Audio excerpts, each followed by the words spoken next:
Ahora tenemos tiempo, de hecho media hora, todo perfecto, así como planeado, para intercambios, ¿no? Para el debate, para las preguntas, para los comentarios. Tenemos con nosotros también, me parece, Rebeca, se conectó de la primera ponencia. Sí, hola Rebeca. Hola, hola, saludos a todos, a todas. Muchas gracias por la invitación, a los colegas que nos antecedieron y a los con los que estoy compartiendo la mesa. Les mando un saludo desde Villahermosa, Tabasco ahora. Sí, muy bien. Entonces también a ella le pueden dedicar preguntas por la grabación que escuchamos. Adelante. ¿Quién se atreve? Muy bien. Tenemos la primera pregunta. También si online hay algunas preguntas. Bueno, es más para Oscar y Santiago. Digo, perdón, para Oscar y Fernando. Perdón, Fer. ¿Nos podrían hablar un poco más de esta, mm, cómo lo llamaron, como este desafío al currículo, que hacen su propio plan curricular? Eso me pareció muy interesante y muchas gracias, estuvo muy bonito.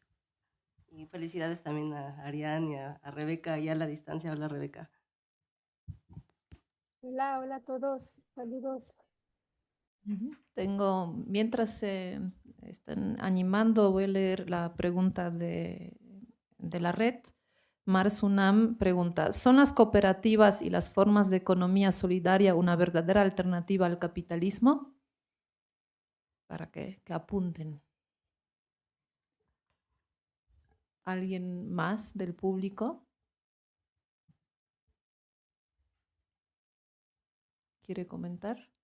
Bueno, si mientras pueden ir respondiendo esas dos preguntas y a lo mejor surgen más.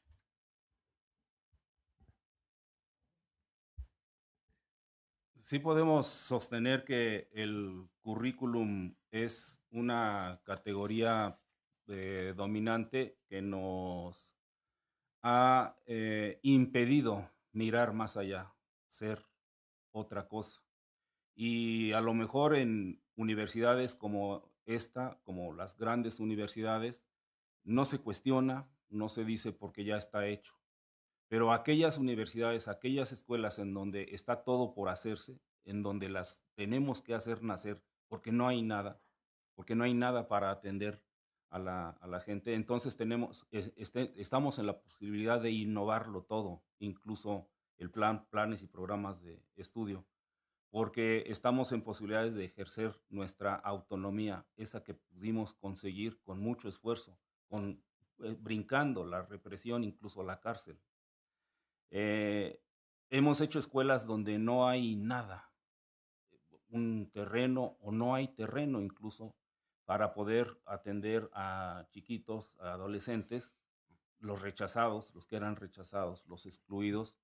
Y estas chicas, estos chicos, los revoltosos, los marihuanos, los, dice Freire, los desarrapados, tienen toda la posibilidad de pensar, tienen todos los intereses y la posibilidad de moverse en la sociedad, y gracias a este movimiento es como hemos hecho escuelas que chocan con los intereses de los poderes locales, con los gobiernos locales, estatales, y hemos tenido que defendernos.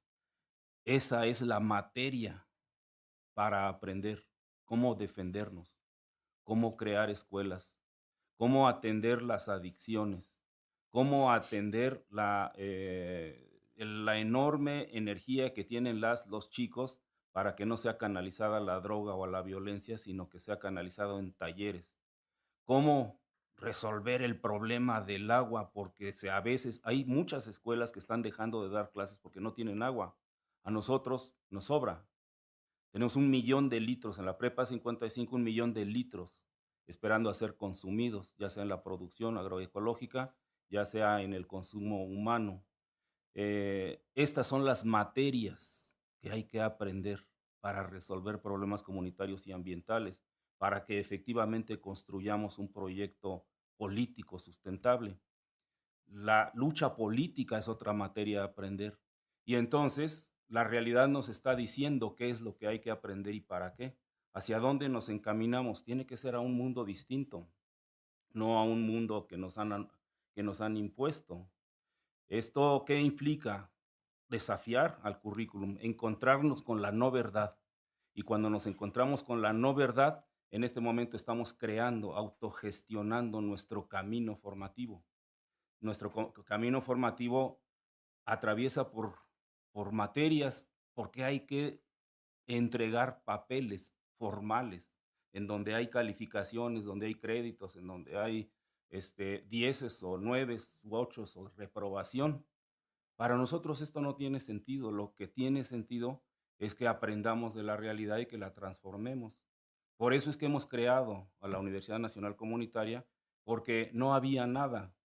Y si vamos a tener una escuela nueva, sí tiene que ser nueva, no la imitación de escuelas particulares o de escuelas de universidades ya preexistentes. Esas ya están, ya no necesitan.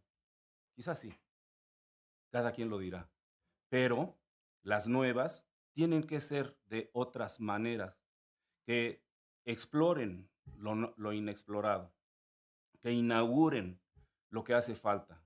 Por eso el reto al currículum, y nuestra posición es que tiene que desaparecer y dar paso a otra cosa. Lo que para nosotros está sucediendo es el holonema, aprendizaje emocionado, dejar ser al ser emocionado, entregarse voluntariamente al saber, entregarse voluntariamente al saber y comprometerse con ello, para que el sentido de la veridicción no sea lo que dice el autor, lo que dice el libro, lo que dice el maestro, sino el acuerdo común, lo comunitario. Eso es lo que podría decir sobre el desafío al currículum, pero sí, seguramente Fernando tiene algún otro agregado. A mí nada más me gustaría hacer una pequeña coda a lo que ya expuso el profe Oscar, y es que precisamente para mí era importante hablar de la mar de la que nosotros hemos navegado por mucho tiempo, y que es la educación popular. La educación, esa otra educación, no es que estemos vendiendo el agua tibia, ¿no? Existe. En el caso boliviano, nos lo podrá compartir nuestro compañero Adrián, existe la experiencia de Guarizata, ¿no? Está el campamento de Calamchaya, no existente, ¿no? Aquí en la ciudad, en México existe en Puebla Chinépolis, otro esfuerzo eh, educativo desde la comunidad. Y existe toda la tradición en las zonas conurbadas de la Ciudad de México de la otra educación también. Es de donde nosotros hemos ido abrevando. Bueno, si alguien dijera, pero queremos nombres. Si se trata de acusar a alguien, pues yo acusaría a Paulo Freire, ¿no? Ahí está la tradición, pero ¿de dónde viene esta tradición? Lo que escribe Pablo Freire, brasileño, exiliado en Chile en los 70s. Pues de lo que ya estaba sucediendo en las periferias, o sea, esa eh, irreverencia a la educación formal es parte de la movilización social, ¿no? Por eso insisto, hablar de descolonización tiene que entenderse como la lucha contra el colonialismo. Y la educación, este es un ejemplo claro, esta universidad tan querida, pero tan maldecida también en otros sentidos, ¿no? Aquí en la UNAM, por la raza hablará el espíritu, ¿no? Carambas, ¿no? Eh, si no cumples con los estándares, pues simplemente no tienes acceso. Y la otra UNAM, que fue un proyecto educativo de 4 turnos, una escuela para trabajadores, se pasó a 2, ¿no? Estoy hablando de los SHs, ¿no? Esa escuela en donde se nos enseñaba a aprender, a aprender, a aprender, ha desaparecido, ¿no? ¿Por qué? Porque nos han metido a la camisa de fuerza de la currícula. Y es ahí en donde aplica la currícula emancipatoria. Y bueno, podríamos también retomar esta pregunta del cooperativismo y la economía social, solidaria. Las estamos practicando, y si bien no están venciendo al capitalismo en general, sí están dando experiencias positivas de aprendizaje para quienes participan. Hacer prácticas de carácter económico que tienen que ver con el cooperativismo, con la solidaridad, cuando la economía tiene un sentido más allá de ganar, ganar, ganar, sino de compartir, de cooperar, de apoyo mutuo, de resignificar la riqueza, de resignificar lo que se gana, resignificar lo que se comparte. Me parece que en este sentido sí está de una u otra manera impactando, gatillando al capitalismo, a lo mejor en partículas chiquititas, pero eso sin duda, yo creo que todos estaremos de acuerdo, eso es cambiar al mundo. Cambia la visión, y si cambia una casa, un hogar, una familia, sí cambia el mundo. Entonces, esa es la apuesta, el cooperativismo, las otras economías, las economías transformadoras, y eso se aprende haciéndolo. Por eso decía que no se hace un marinero en la mar calmada, hay que entrarle, no hay otra manera, hay que entrarle, tomar el toro por los cuernos y meterse en problemas, en camisa de 11 varas, hay que batallar, hay que navegar, pero se logra. Ahí están estos ejemplos y les tenemos para quien guste una lista de programas que hemos hecho de Escuelas en Movimiento, 26 programas en donde documentamos lo que está pasando en 26 experiencias de educación popular, de educación emancipatoria, de Escuelas en Movimiento. Para quien le interese, podemos compartirlo, y todos los jueves se puede ver en Comunicadores MX, se puede ver de 3 a 4 de la tarde, y ahí ahí está la evidencia de que sí se puede, que es bastante factible y que se está multiplicando. Y por último, precisamente a este tema de las cooperativas, a mí me gustaría decir que las cooperativas sí están en la producción de los alimentos, en honor a Chico César, cuando los estudiantes aprenden a cosechar sus propios alimentos, pues dejamos de hablar de jardinería. Pero además, y como una aportación a la discusión que nos propone la primera mesa de este coloquio, en la preparatoria 55 hay una cooperativa literaria. Entonces, también la inteligencia artificial está haciendo ruido en nuestros jóvenes, ¿no? Nos está haciendo ruido, pero ¿qué es lo que tenemos que hacer ante este abuso de la inteligencia artificial? Que los jóvenes comiencen a escribir, que los jóvenes comiencen a contarnos y a platicar lo que ellos viven, lo que ellos experimentan, que nos hablen de sus Ítacas. Y ya son parte del logaritmo, pero es otro logaritmo, ya es distinto.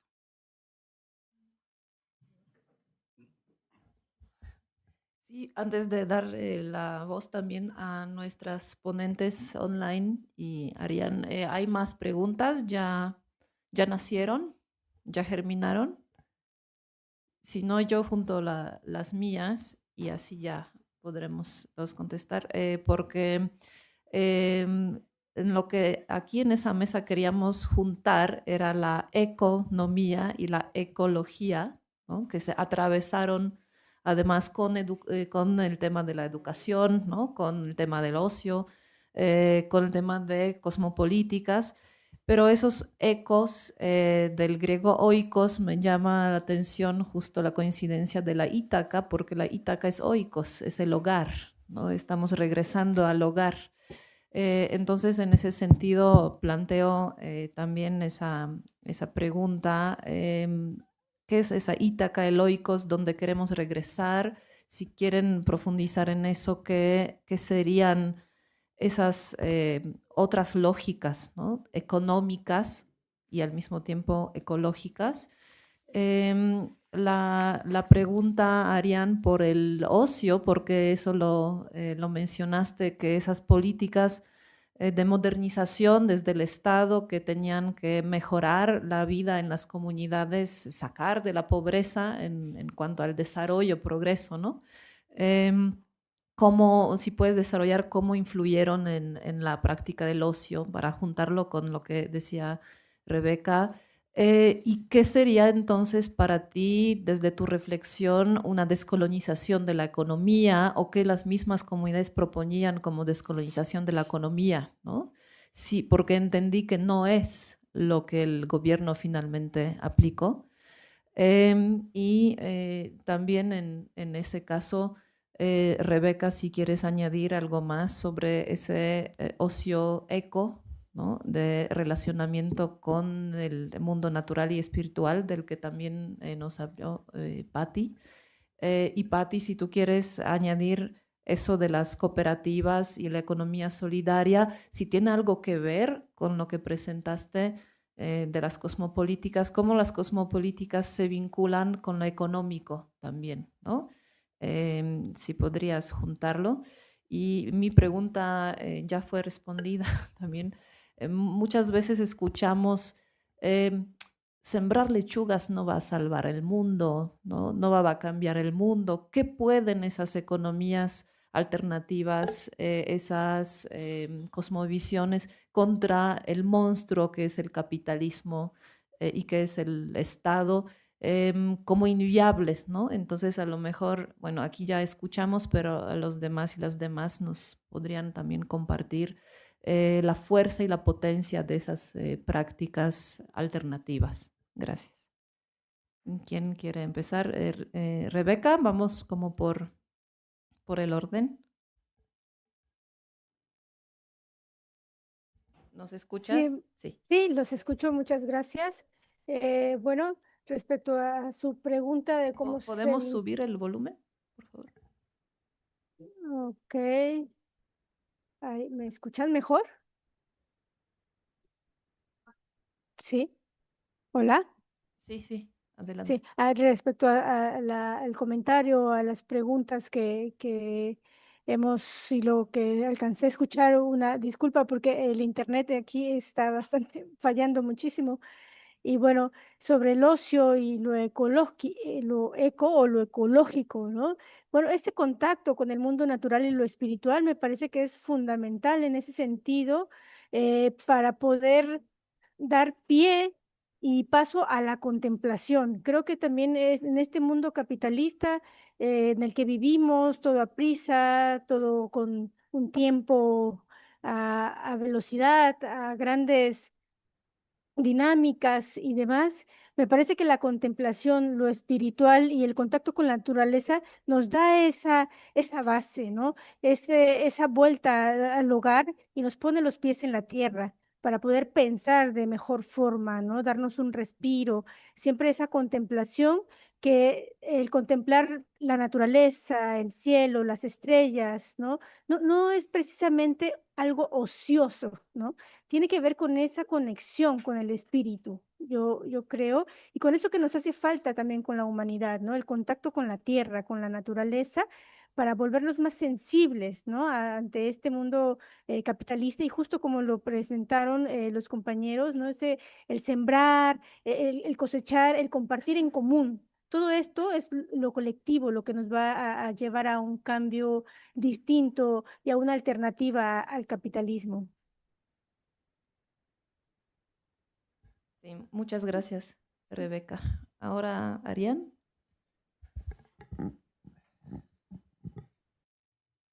Sí, gracias. Como para tratar de englobar un poco algunas referencias que hizo Fernando también, ¿no? Al caso de Bolivia y lo que preguntaba Gaia, creo que Bolivia es, digamos, un caso interesante porque justamente hubo, digamos, hubo mucho poder político por parte tanto de comunitaristas como de desarrollistas, ¿no? Y creo que en cierto momento a nivel de la política hubo como una especie de ausencia de diálogo entre ambas posturas, ¿no? Es decir, creo que hubo como un enfrentamiento, casi una actitud arrogante de ambos polos. Por una parte, ¿no? La acusación desde las posiciones más comunitaristas de, digamos, decir que el Estado, al igual que, por ejemplo, que en Ecuador, era, digamos, un Estado desarrollista, ¿no? Y que solamente estaba enfocado en una ideología, digamos, como capitalista, pero un poco más distributiva, ¿no? Era un poco esa la acusación y que en ese proceso se destruían la ecología, la naturaleza, etcétera. Y por parte de, digamos, de un desarrollismo, digamos, que creo que era bastante marxista y de izquierda tradicional, una acusación al comunitarismo en el sentido de decir que estaban desconectados de las aspiraciones, ¿no? Cotidianas de las comunidades que efectivamente sí demandaban riego, caminos, hospitales, escuelas, etcétera, ¿no? Entonces creo que hubo ahí como un enfrentamiento, pero bastante infructífero porque no, digamos, era un diálogo de sordos, ¿no? En cierto sentido. Y ya abordando un poco lo que me preguntaban, ¿no? Entonces, en ese sentido, ¿qué sería la descolonización de la economía? Creo que justamente la respuesta de las comunidades aymaras era sumamente interesante, porque ellos no estaban enfrascados en esta discusión bastante ideologizada, ¿no? Entre, digamos, el comunitarismo mucho más fuerte presente en las ONGs y en el Estado mucho más fuerte el desarrollismo de izquierda. Y creo que para las comunidades aymaras no había una contradicción esencial entre ambas cosas, ¿no? Ellos decían, hay cosas, digamos, por ejemplo, ¿no? Un camino, riego, para nosotros eso no es un problema, o sea, eso no va, digamos, a destruir nuestra comunidad, siempre y cuando nosotros administremos ese proceso, ¿no? Es decir, si nosotros decidimos por dónde pasa el camino, para qué es el camino, qué vamos a hacer con el camino o qué vamos a hacer con el riego, eso está bien. Pero si viene una fuerza externa, ya sea la agroindustria, el Estado, etcétera, e impone las condiciones, entonces eso sí se interpretaba, creo que más en términos de colonialismo, ¿no? Entonces creo que las comunidades lograban conjugar sin mayor problema ambas cosas y entendían la descolonización como el hecho de que ellas mismas controlen esos procesos que muchas veces pueden ser exógenos, ¿no? Lo mismo con la educación, ¿no? Que fue un proceso muy interesante. Se diseñó de forma, digamos, bastante, digamos, se hizo un rediseño de la currícula del sistema educativo muy radical y ahí fueron especialmente las comunidades rurales las que tuvieron una gran participación, especialmente a través del magisterio rural. Y al entender que era una descolonización de la educación, había voces a veces sumamente radicales, ¿no? Que, digamos, tachaban inclusive la matemática, la ciencia, la biología, etcétera, como occidentales y que había que dejar de enseñarlas en las escuelas. Y otros maestros mucho más tradicionales que, digamos, defendían la necesidad, ¿no? de esos conocimientos. E igualmente creo que ahí digamos, la voz de las comunidades fue sumamente, digamos, interesante en el sentido de decir que tanto los saberes occidentales como los saberes comunitarios no tenían por qué excluirse mutuamente, ¿no? Sino que las currículas regionalizadas en Bolivia tenían que integrar ambos tipos de conocimientos, ¿no? Que obviamente ahí en cierto momento habrá choques, habrá contradicciones, eso es algo que se aprende en el proceso y creo que es algo que ha ocurrido en Bolivia, ¿no? Entonces, para mí un poco iría por ahí la respuesta, ¿no? Como la descolonización para mí me parece que tiene mucho sentido esta idea de administrar de forma autónoma con, digamos, como comunidades, qué es lo que se quiere recibir de estos procesos que pueden ser vistos como exógenos y qué es lo que no se quiere recibir, ¿no? Sí, muchas gracias, Patti.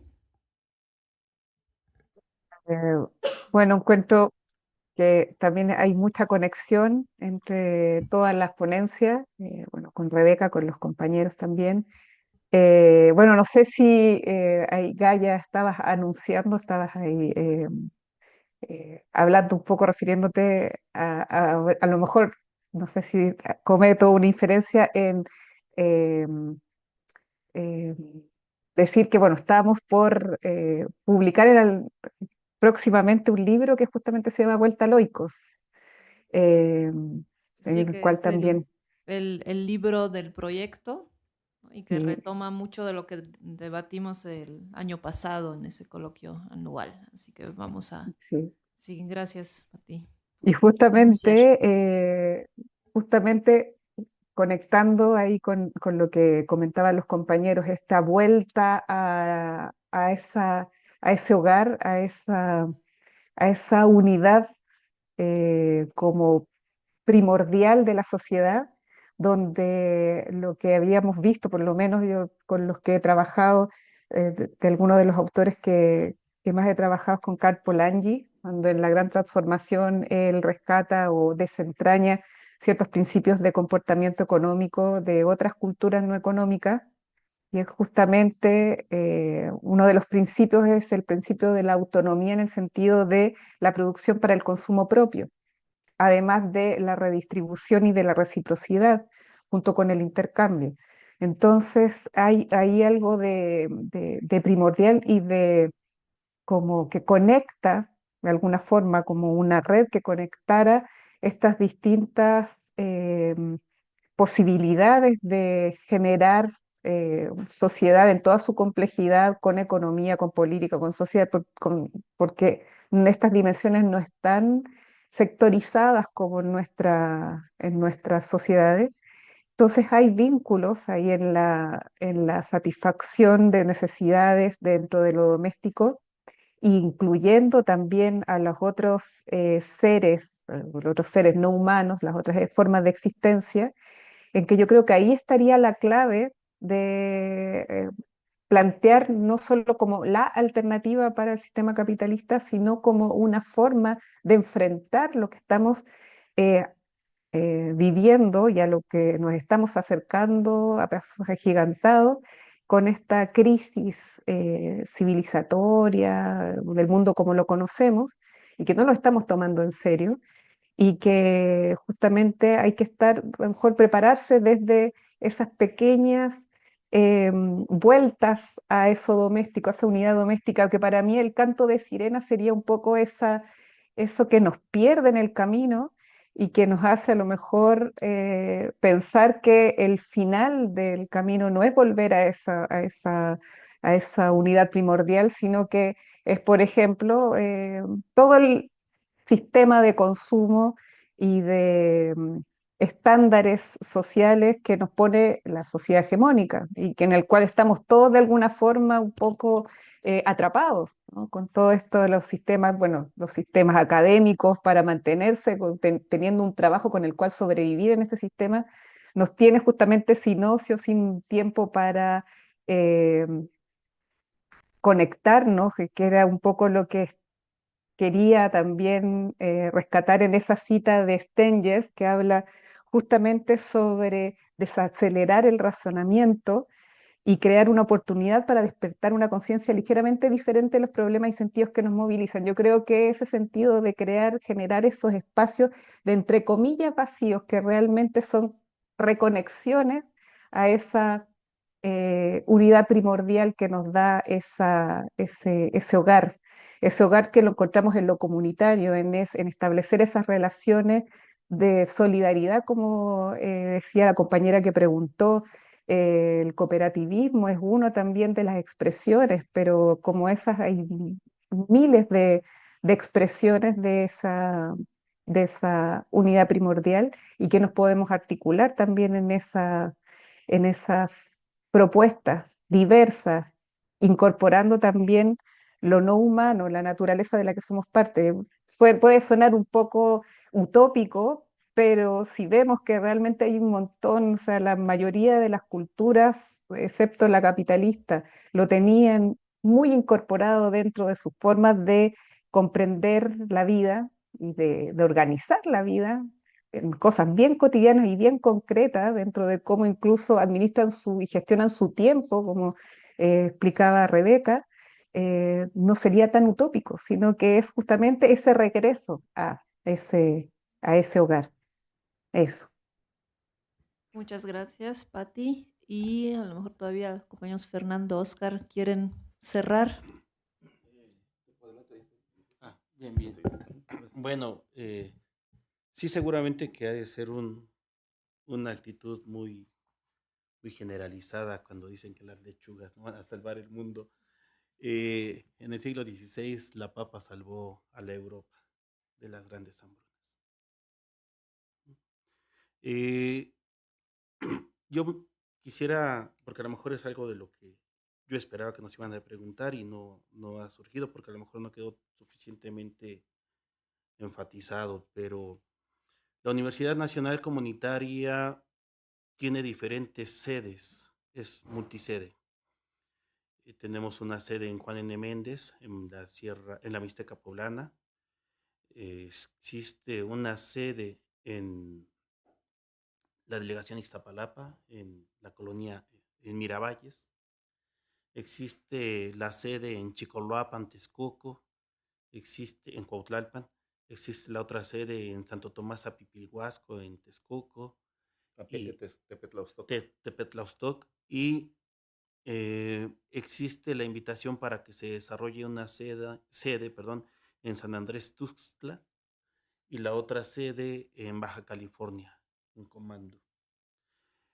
¿Qué licenciaturas imparten en la Universidad Nacional Comunitaria? Desarrollo local sustentable, pedagogía comunitaria, administración de empresas comunitarias sustentables y derecho estratégico para la defensa de la lucha social, la maestría en desarrollo local sustentable. ¿Y estamos por inaugurar? Sí, quiropráctica y partería. Pues esa es la apuesta, el resarcimiento del tejido social y de la naturaleza. Yo creo que desde ahorita podemos celebrar el libro Vuelta a Ítaca. Ya lo podemos aplaudir, porque la vuelta a Ítaca es la vuelta a la casa, y aquí hay que pensar de qué tamaño es la casa y cuál es nuestra casa. Si nos paramos en un cerro, en un edificio y miramos el caserío, puedes decir, ese puntito chiquitito es mi casa. Pero como mis hijas me enseñaron, chiquititas, me dijeron, es que mi casa es todo. Es bien diferente, ¿no? Mirar la casa chiquita a mirar la casa grandota, porque la casa no tiene límites. Y entonces regresar a Ítaca, al Oikos, es regresar al infinito, en todos los sentidos, sobre todo en lo no pensado, en lo no explorado, en lo que está por venir. Y pues ya depende de cada quien. Si dice, aquella es la casa de mi vecino, pues no me voy a meter a la casa de mi vecino, pero yo puedo permitir que todas las casas se metan a mi mente y se metan a mi sangre y se metan a mi corazón y se metan a mi forma de ser. Eso es diferente. Así se terminaría la posesión, se terminaría la privatización de todo, ¿no? Así se terminaría la mercancía, pues porque es parte de mi sangre, porque es parte de mi corazón. Pensarlo de esta manera es lo que nos ha ayudado a formular las sirenas. En Iztapalapa tenemos un huerto, entre eje 5 y eje 6, un espacio público convertido dentro de este gran caserío, convertido en un espacio verde donde llegan las señoras, los señores a cosechar sus zanahorias, sus rábanos. Sembrar lechugas no cura al mundo, pero cura a una persona, cura a 2 personas, sana a 3 personas. A lo mejor no evita el hambre, pero lo ocupa y lo hace más noble cuando platica y lo hace más dinámico cuando platica con los demás.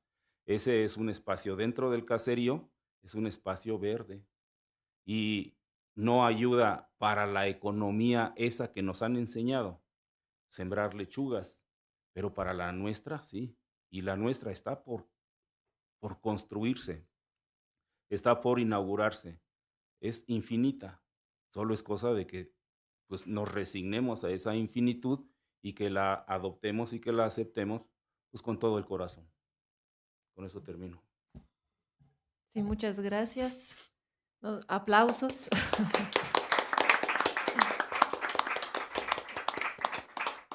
Muchas gracias por todas esas ponencias increíbles. También si luego quieren establecer contactos, conocer más las experiencias que nos compartieron, adelante.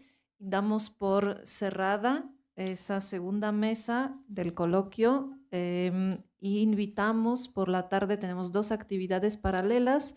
Una a las 5:15 en la sala José Martí, que es el taller de convite antipatriarcal entre amigues, espacio de crítica de la masculinidad y el patriarcado desde un abordaje político-emocional, y una tercera mesa, nuevos colonialismos extractivistas y resistencias anticoloniales, aquí en esa sala a las 5.